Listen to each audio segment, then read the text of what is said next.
We're gonna talk to some people, gonna have a lot of fun. We're gonna talk to some people, gonna learn a lot of stuff. We're gonna talk to some people, gonna have a lot of fun. We're gonna talk to some people, gonna learn a lot of stuff. Cause Kristin knows blank. Oh, well, hello, everybody, and welcome back to the Kristin Knows Blank podcast. I'm Kristin Key. I'm the host of this crazy mess, and I hope you're having a great day. Otherwise, well, forget about that for about, 40 minutes or so, because we're going to have a great episode, and hopefully it'll make you laugh and forget all about whatever's going on. Yeah, I don't know. The world's a crazy place right now. Maybe you're having a good day. Well, it's about to get better. If you haven't seen one of my shows recently, I'm on the Camp Kristin tour right now. I'm all over America and now the world, performing in London and Dublin and Amsterdam. Oh, Vancouver was not in the UK, but it's also a place other than America. And of course, I'm going to come back and do a whole bunch of dates back in the lower 48, the US of A. Anyway, if you haven't seen my show yet, please, you can find tickets at kristinkey.com. Come see me in person. See the new material. We're talking a lot about my religious upbringing this year. So that's fun.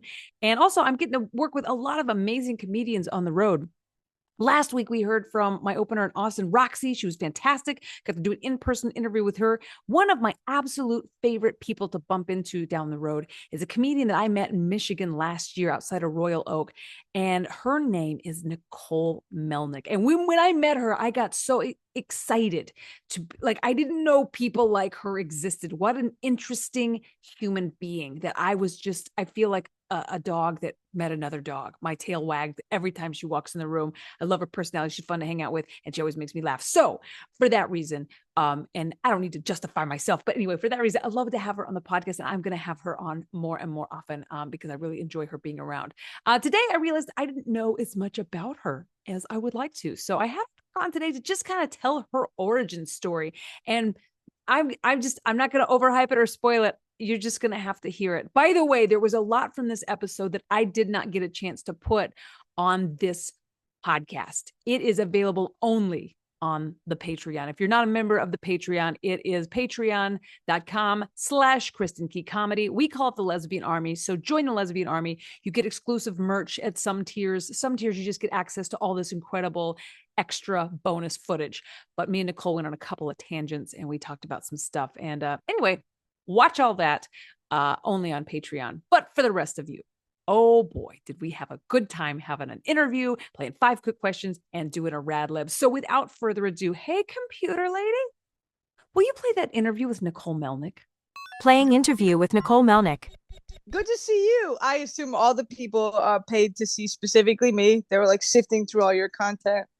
That's what they came back for. They came just for you. Just like, oh man, this Kristin Knows Blank podcast. This is what she had a senator on Margaret show. No, we want more Melnyk. Yeah, I saw that you had a Canadian opener, and then I stalked her like how when your new girlfriend has an ex, I'm like, who's this bitch?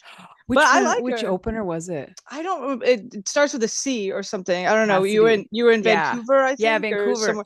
There was one that you should worry about. There's one that I want to introduce you to. Lee. Lee was my opener in Portland Portland and Eugene, and Lee was really fun. Really fun.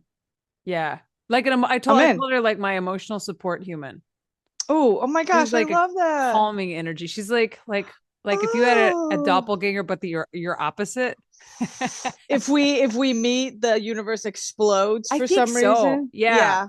Openers aren't supposed to meet ever. So I noticed that you're wearing a hat from the Den Theater where we performed together last. The Den Theater where we performed last and killed it. It was a really fun show. I wore a Buffy shirt, and one of the clips is doing pretty well actually. So nice. Yeah. Nice. Oh, I hope everybody's following your social media and checking you out. So I here's what we've never done, because we've hung out in the green room. We've talked about comedy. We've talked about the show we're about to have. We talked about chicken wings. We talked about Buffy the Vampire Slayer. And I've gotten bits and pieces of this, but I don't have your whole origin story. So I want to go way back. And you know what? I can't tell if you want to keep it a secret or if you want to out yourself by age, because I always say you can never tell if Nicole Melnyk is 25 or 50. Yeah. You've got quite a range there. But right now, if people are watching this, just look at Nicole Melnyk and be like, oh my God, it's true. If you're listening to this, Nicole, just tell us a little bit about who you are so we can listen to your voice and go, shit, I also don't know. What's up, you guys? Yeah. See, you don't know. Sometimes people will, I'll go, what up? And people will do the voice back to me and I'll go, ugh. And it's like meeting yourself. I'm like, oh no, I don't do that. So when you say, what up, it's fine. When other people are like, what up? You're like, Hey, weirdo.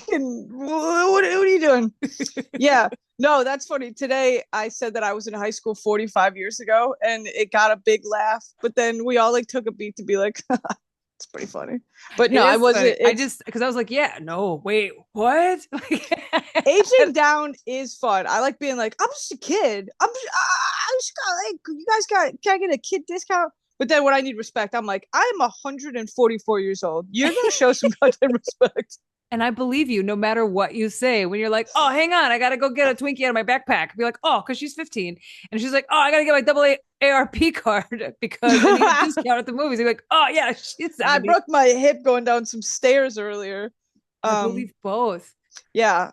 So where did you grow up? Let's just start. Where did little Nicole Melnyk spawn from?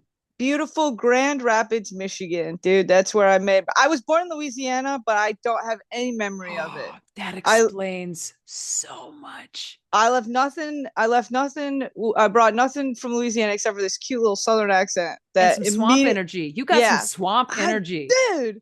I said my mom has swamp energy, and then I'll be like, it's not me though, because we're different. It's like, it's in but there. I would swamp energy. You got some swamp so energy. Funny. Yeah, we do. We have sometimes I'll do some real Louisiana shit and I'll be like, damn, it really is in your blood, isn't it? Oh no, no, in your blood, no. Midwest as fuck. Yeah. What do you like about the Midwest? Like why does it call man. There's something about it. It's like being in enemy territory all the time, but it makes you mean like red states? Is that what you mean? Yeah, or also there's like, even in like Michigan, we're like considered like a purple state because we go back and forth. Yeah. But it really is just 4 counties really having enough population control to like swing the whole state. The rest of it is all farmers. And even within those blue areas, there's like a bunch of red people that like, so it's like, yeah, but I think it makes you sharper. I feel like I grew up in a war zone, but like in a culture war zone. You like being the rebellious one. You like being like the other. Yeah, exactly. Oh, cool. Represent your people. Yeah. Yeah, dude. I like to be the only gay person in the room, but now if I'm not the only gay person, I'm like, who's this fag? I'm just kidding. You start beef with your own community. You start gay bashing. My wife gay bashes me often. You're fun. So gay. I'm like, why must you gay bash me, wife? We're reclaiming gay bashing. We're taking back gay bashing. So, and my shows, you're in a sea full of lesbians, and I think you're just fine. I think you're just fine. It's like being home, the way that I have so much fun in the company of exclusively lesbians. What type are you? I cannot I want to say I can't put my finger on you, but you don't say that with lesbians. I can't put my finger in you. What type are you? What are you? Aside from a swamp energy cartoon character. Yeah, it is very cartoonish. I think that I call myself a boy lesbian, and that's because it's not like I'm not a man, but I'm like, I got dinosaurs on my t-shirts, dude. You've got big young man energy. Yeah. I'm a young man. I'm a strong young boy. Young lesbian. man. Okay. Yeah. Strong young boy lesbian. Yeah. I love it. Is that a gamer headset that you're wearing right now? It sure is, dude. It's what I used to play Fortnite on my Nintendo Switch. Okay, see, again, if anybody was wondering what your age was, we just were wrong again. Dude, I love this. Someone told me that there's a mental shift that happens when you turn 30, and I remember being like, no, I gotta get my skateboard fixed tomorrow, dude. I don't know about this mental shift. There was no mental... You don't tell me how to age computers. Yeah, So when did you come out of the closet? When did you know you were gay? Let's do that. When did you know you were gay, and then when did you come out?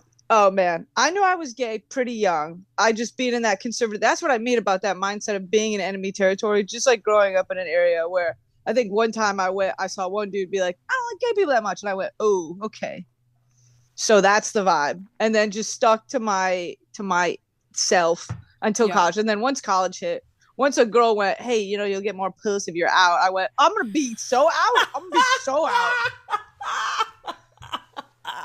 never been in my life. So you wanted to go out just so you could get higher numbers. Yeah. Date more women. It all happened in like a semester. Get more piss.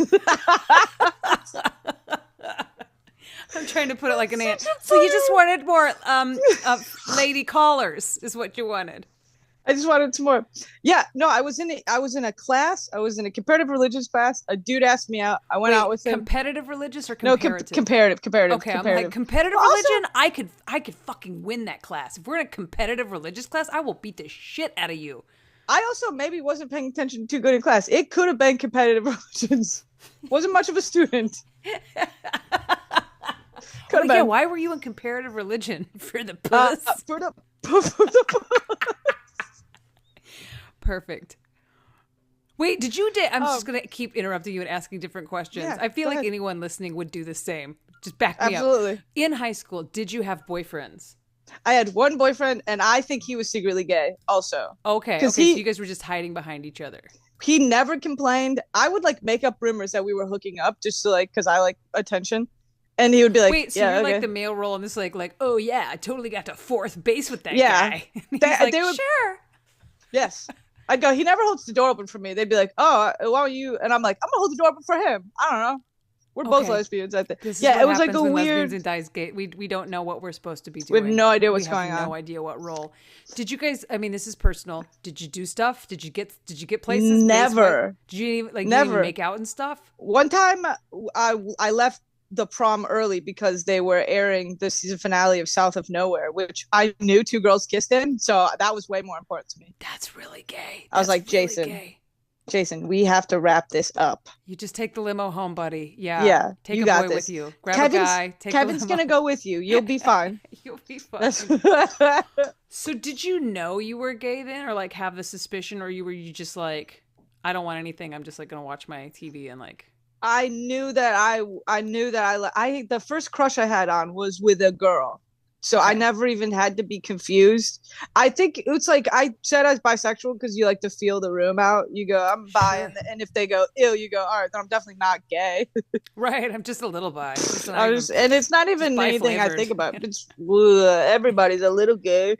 But but I knew the whole time, and then I just kept to myself because and I'm also like kind of a boy lesbian, so there's like a little bit of extra. If they could see it, they will attack it type. Right.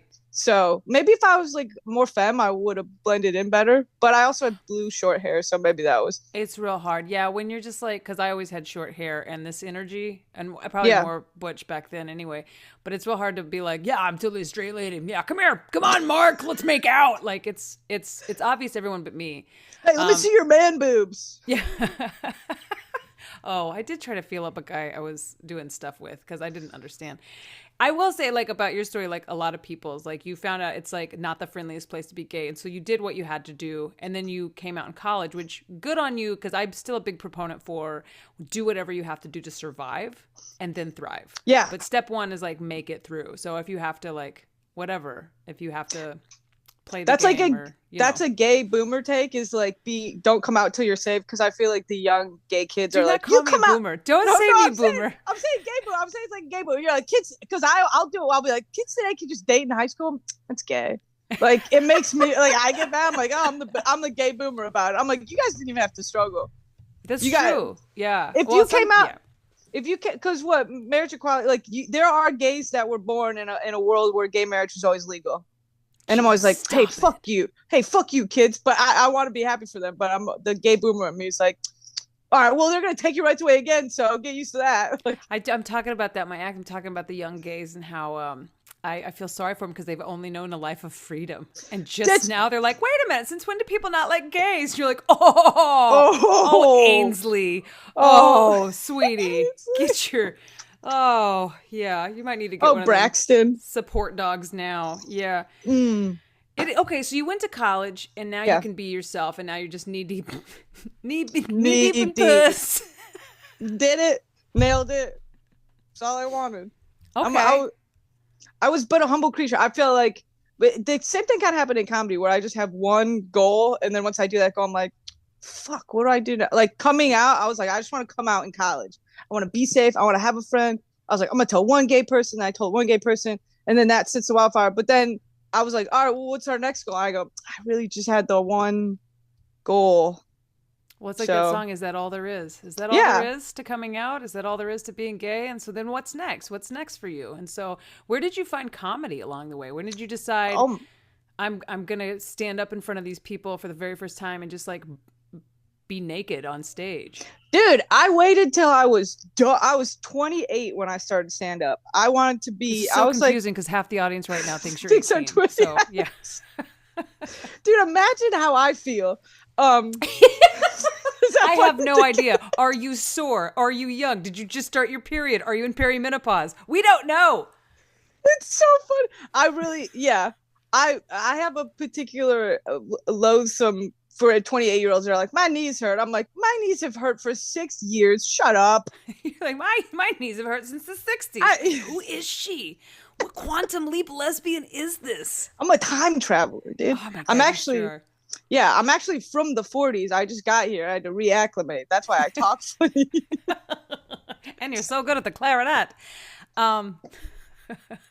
I feel like the 40s was a huge clarinet era. A huge clarinet era. We did a lot of snapping poetry. It was a good time. Oh you would have loved it. I would have really fit in there. Yeah, it would have been the bee's knees. But so I actually sometimes I'll meet comics who are like, I started in high school, and I'm like, I can't imagine, because you started young too. 19, yeah. I can't imagine going through life and then also having to be a stand-up. Like at 28, you like mostly have a lot of who you are, like you'll go through growth as an adult, but you've mostly figured out the shape of who you are. I can't imagine having, as a writer though, it made sense because you could just drink and smoke, and you're like, this is what the guy who wrote The Great Gatsby did. Yeah, you just get drunk and high and smoke cigarettes, and you don't really, I mean, writing is in quotation, but you sit around and drink and smoke. And oh my God. Like, your turn it's your set. And you're like, ah, shit. Okay. And then you wing it and you go, okay, write down what worked if you can remember it. Exactly. All my sets were on bar napkins until I was in my 30s. That's hilarious. Yeah, that makes sense. Yeah. So you started at 28 years old. What made you go? So what did you do between college and you just came out and found out you're a lesbian and now you're just as happy as a clam in a clam shop, and then and 28, so we've got like 6 years to kill. What did you do? I waited tables. That's what I did. I before I started comedy, and I was like in writers groups and I wrote, but I was like, I'm a career server. I'm gonna raise my family being a server. Like I thought I was just gonna be the world's greatest restaurant diner server. That's like I live such a weird, like I don't ask for a lot.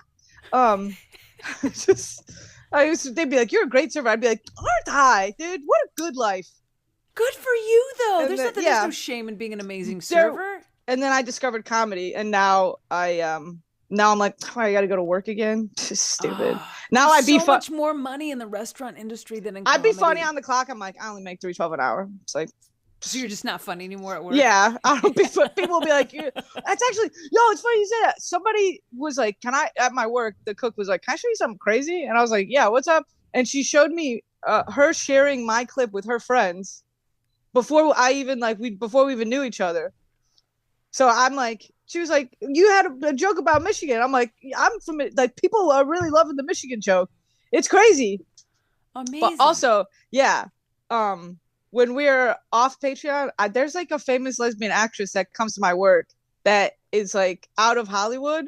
Okay. But they come to my work, and it's like very cool. And I can only tell lesbians because it's such a like niche actor. But so you gotta tell me when we're off. Yeah, okay. I gotta tell you. But also Patreon.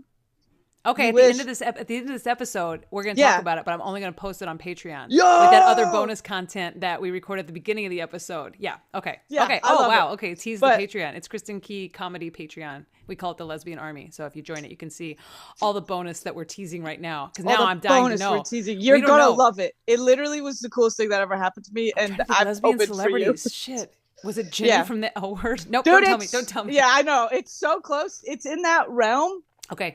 But But just put a pin in it. Put a pin in it. But yeah, no, I just was waiting tables, and in my little writers group with these old white men, and there was an earlier writer group where there was a different lesbian, but we like our paths never crossed. But all the old white men would be like, we had Emily earlier, so It was You're like just cool. the new lesbian. Yeah, I I was knew just, Emily. Yeah. Yeah, I was like the late show Emily. And then I was having, but writing like hurt. I thought writing took so much energy out of me. Yeah. And I feel like these men would be like, this is chapter 27 of my novel. And I'd be like, doesn't it hurt? And they'd be like, no, it's creative stuff isn't usually, it's supposed to feel good even. And then I did live stand up and I went, that's what they meant. I was like sort of fitting a square peg into a circle because I knew that I wanted to express myself, but didn't know how. Right. So, but writing, now I don't write anything down. It's crazy how much I'm like, I'm a live guy. You got to be there. If you're not there, get the fuck on. Like, I believe you. Yes. Yeah. I like it to be, but yeah, that was, and then I was in therapy because I was scared to do stand up. That was, I was like, that's what those 6 years were. Yeah. I would throw up just thinking about going to an open mic that I wasn't even on yet. Like, oh my God, like B Rabbit in 8 Mile. Vomit on my sweater already. Mom spaghetti. You know it. That's a Detroit thing. We all vomit on our mom's sweaters. Oh my God, I memorized that the minute that movie came out. My friend Kelly was like a huge Eminem fan, and then we memorized a bunch. It's the best. We watch it before shows just to get pumped. The whole movie? Yeah, the whole movie. I got to show at 7. I got to start this pre-show ritual around 3:15. It's a whole pre-show ritual, dude. What are you doing that's so great with your life, Rabbit? Oh my God. So you went to therapy to overcome, because I was going to ask other people, how do you get into performative speaking or public speaking? Because so many people have this as a fear.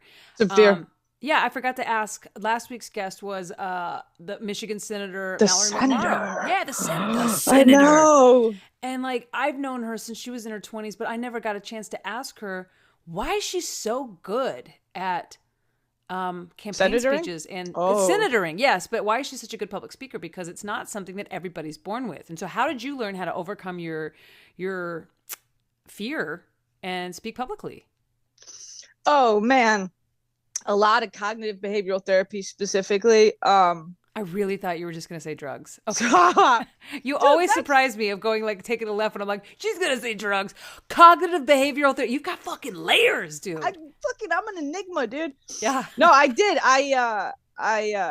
Yeah, it really was so scary. And then I think what really did it was once I was able to be present in the comedy, watching dudes bomb. I saw like one, I go, oh. That's therapeutic for me too. Watching guys eat shit is usually just men specifically. Yeah. It's gotta be men. Statistically, it doesn't have to be men, but mostly it's men. And that feels really good. Oh my God. I'll watch an open mic night if it's all men. Yeah. I'll watch a bunch of dudes bomb at comedy if it makes, but then, that idea, the freedom of knowing that you could do bad was really helpful to me. That you're allowed. The world will not stop. You will not die. You won't. People will not throw bricks at you. Yes, you can eat shit and go about your life. Like it is okay to have a bad moment. And I used to tell myself, if everyone in a live performance space, if everyone in the room died, technically there would be no memory of this event.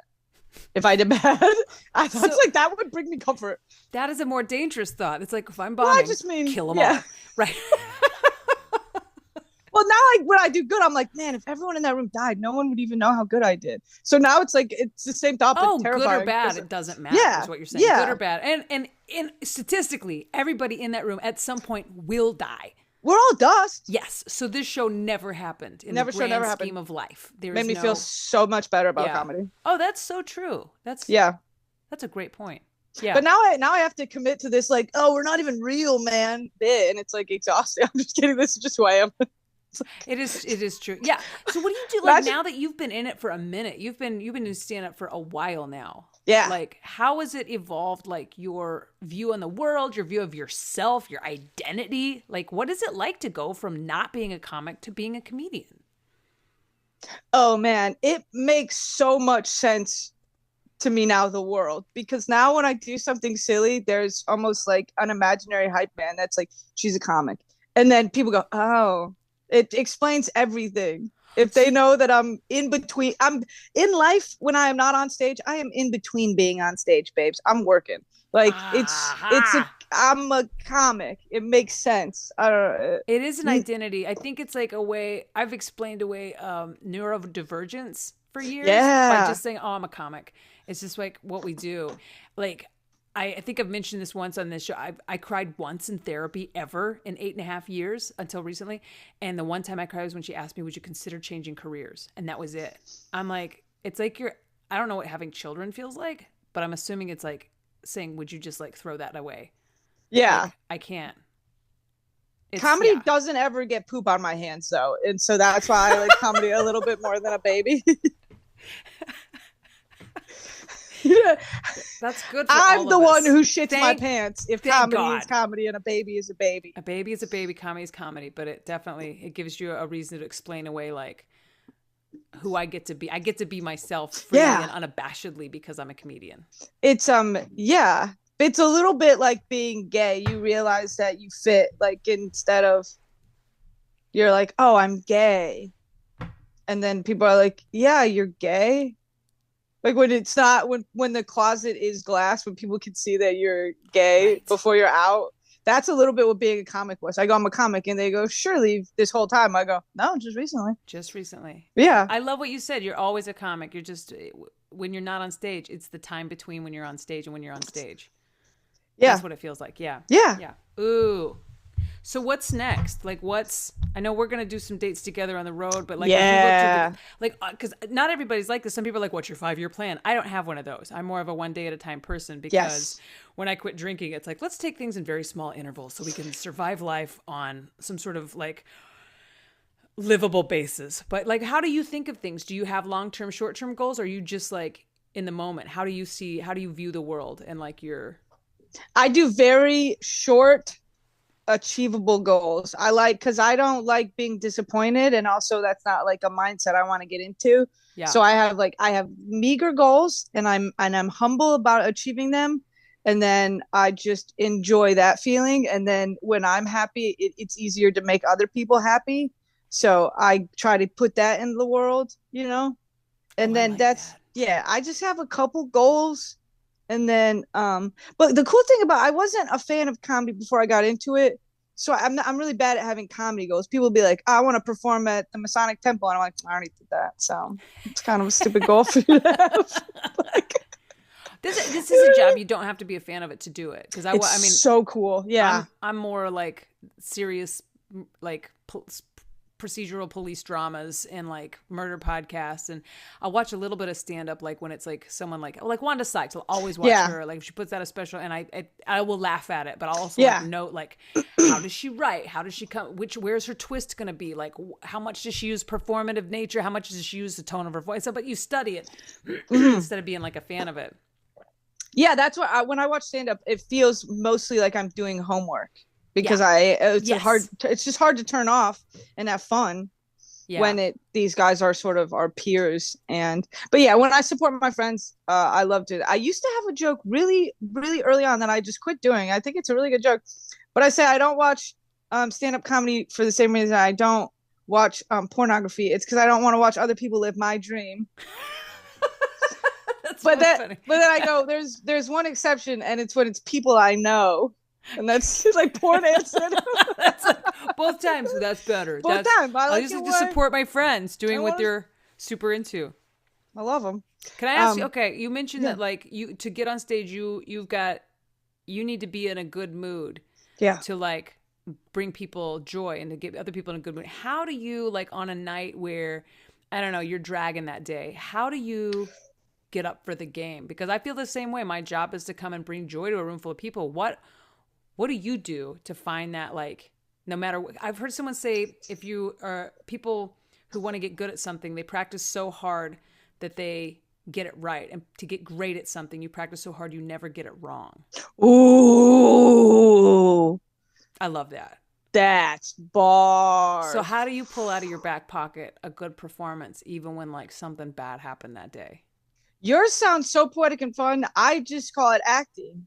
I know they don't know, and I'm not going to be the one to break the bit. I'm the professional. You just never tell them. You'd never let them know. Never let them see you be sad. Yeah. Never let them see you be sad. I don't even let other comics see me be down, not off stage. I'm like, you don't know me. You haven't earned the right to know what I act like. So you're on from the time you get in the car on the way to the gig until the time you're back at your hotel.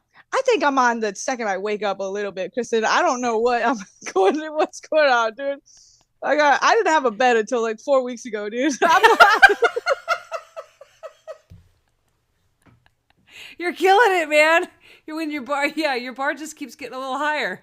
And now your bar involves a life with a bed in it. I got a bed now, dude. I got a bed. Oh my God, it's like that scene from The Blind Side, but a white lady didn't adopt you. First time I ever had one. A room, a bed. Oh, Melnyk, you just got blindsided. Oh my God. So there's going to be more to discover about you as the years go on, but I've chit-chatted with you, and for time's sake, now it is time to play a game I call 5 Quick Questions. Oh, let's do it. 5 quick questions. Let's do it. Number 1. What song or music do you listen to when you want to feel happy? Oh, show tunes, baby.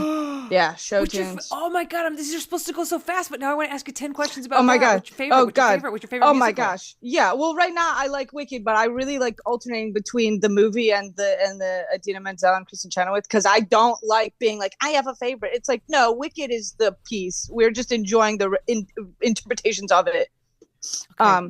But yeah, and then I love Hamilton. I always love Hamilton. But then also I'm a Lin fan. So like In the Heights, like freaking Moana, like next time you're on, which will probably be next month, we're just going to talk about musicals. Let's do it. We're just going to talk about musical theater. Okay, perfect. I love it. 2. This is why we're friends. We just keep finding out new things that we have in common, that we love each other. Cannot wait to go deep dive our love of musicals. Number 2, what do you listen to when you want to feel sad?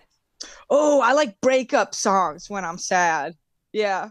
You just go straight to the source. I'm like, he just got used to being someone you love, dude. You know that, I don't know, the Ed Sheeran song. You steer into it. Yeah. Okay. Lean right into it. There's a pretty sad the ballad in Frozen 2 when Princess Anna and are gonna break up. I'll hit that so early in a sad mood where I go, no, let's embrace it. See, now I don't know how old you are again. I'm like, she has a lunchbox. I don't know how old she is. She has a fucking lunchbox. Oh, it's so funny. What's a show you could watch over and over again, even though you've seen it 1,000 times? Am I allowed to say Buffy, or do I need to say a different one? You're allowed to say Buffy. I've asked this to a few other guests, and so I knew what yours was going to be. I didn't know if you were going to pull something out of your left pocket and just be like, well, I could say Buffy, but I'm going to say... If gun in my head, I couldn't say Buffy the Vampire Slayer, I would say Toddlers and Tiaras. Yeah, I didn't see that coming. I watched that should have said gun to your head. You can't say Buffy. Toddlers and Tiaras. I like watching them be good at it. I like it when the kid wants to be famous and the parents are like, I don't know, get the bows. Like, I like that. Are you a dance mom in a past life or something? I think I might have been. Yeah. There's so many. It's like you are like one of those Russian nesting dolls of a person. Another piece. And inside there's a different Nicole. Piece. And somewhere down there's like Louisiana Nicole. And like the swamp Nicole. And then down here just like, do it, dance, yes, Twirl. smile. I love it. Oh my God. Okay. Okay, you're celebrating. What do you put in your mouth? A lollipop. That's really? Blue raspberry. Wow. It's my party. I can blue raspberry if I want to. It sure is. If you get to choose them, what do you want your last words to be? Oh, man. Those are the words. Oops. That's 5 quick questions with Nicole Melnyk. Now it's my favorite time of every episode. We're going to play a Rad Lib together. And now it's time for Rad Libs. Rad Lib. Rad Lib. I've written a story and I've left out some parts of speech. You're going to give me those parts of speech together. We're going to make a hilarious story. Are you ready to play? I'm ready. I'm going to read so fast. Okay. Oh. I need an adjective ending in EST. Bravest. Bravest. Excellent. I need a place. Louisiana. Yes. I need an onomatopoeia. Bang. No? You're so good at these. Bang is right. Nice. I need a plural noun. Schools? Yep. Okay. A famous person. Ooh, Sarah Michelle Gellar. Yes. Just always on the tip of my brain. Yep, always. She is so great in interviews these days. Her voice is so deep and I just love it about her. She's so cool. I love that she's so happily married and her kids are like a little gay, but she's like, don't even worry about what my kids are doing. They are not in Hollywood. You're like, yeah. Yeah, Sarah Michelle Gellar, you know what you're doing. You're the best. You're the best. You're the best at everything. At love, motherhood. I need an animal. Ooh, a zebra. Yep, that is correct. An adjective? That's EST, right? Is No, that adjective is it just describes a noun. Oh, fuzzy. Yes. 2 plural nouns in a row. Plural nouns. Cars and money. Yes. Excellent. An article of clothing. Oh, flannel. Yep. I love that your Rorschach is also gay. A hobby. Juggling. Yes. Oh yeah, I gotta teach you how to juggle when we see each other again. Wait, can we make your merch be 2 ink blots, but it's definitely 2 women like kissing? Oh, like yes. Like it's a gay Rorschach. Like, what is it? You know, you're gay, probably.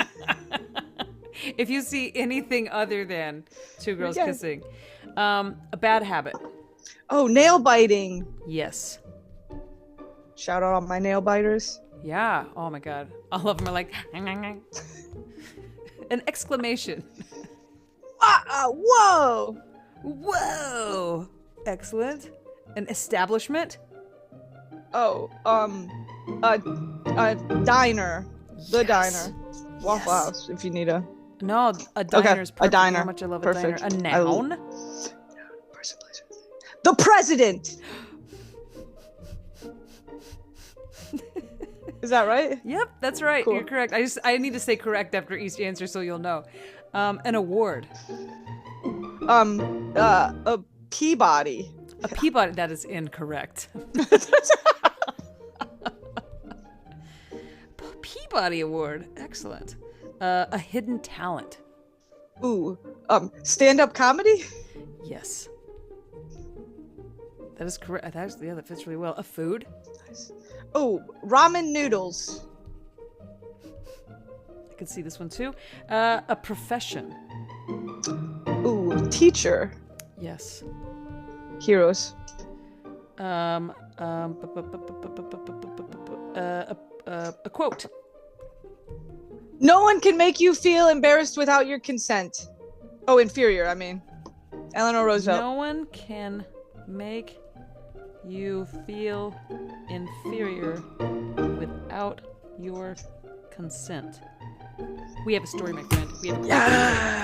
We have a story, and this one written on my fantastic, I'm not sponsored by them, but I love this thing. It's called A Remarkable Pro. It's called The Comedian Everyone's Talking About. The Comedian Everyone's Talking About. Go out and buy A Remarkable Pro, by the way. Oh my God. But also Remarkable sponsor us, for Christ's sake. Come on. Sponsor me. I've sold 3 of these on my own just because I keep talking about them because I love it so much. Okay. Yeah. Or next episode, we'll say that you do not like gay people and you do not need that kind of press. Next Remarkable.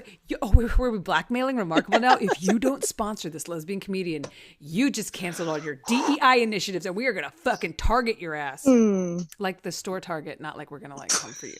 Both. We're doing both. Okay.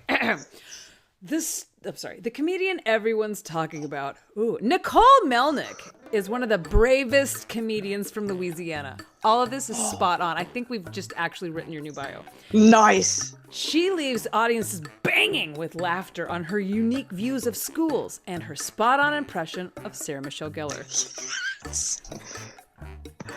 It's hilarious. You should see it. You guys like impressions? Born with the soul of a zebra and the fashion sense of a fuzzy lumberjack, she brings cars, money, and at least one flannel to every performance. I mean, this is a really good story. Like an oracle came down and wrote this. When she's not telling jokes, she enjoys competitive juggling and talking to children about nail biting. It's my passion. You do give back.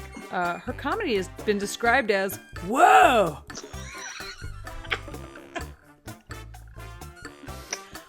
By someone who once saw her perform in a diner next to the president.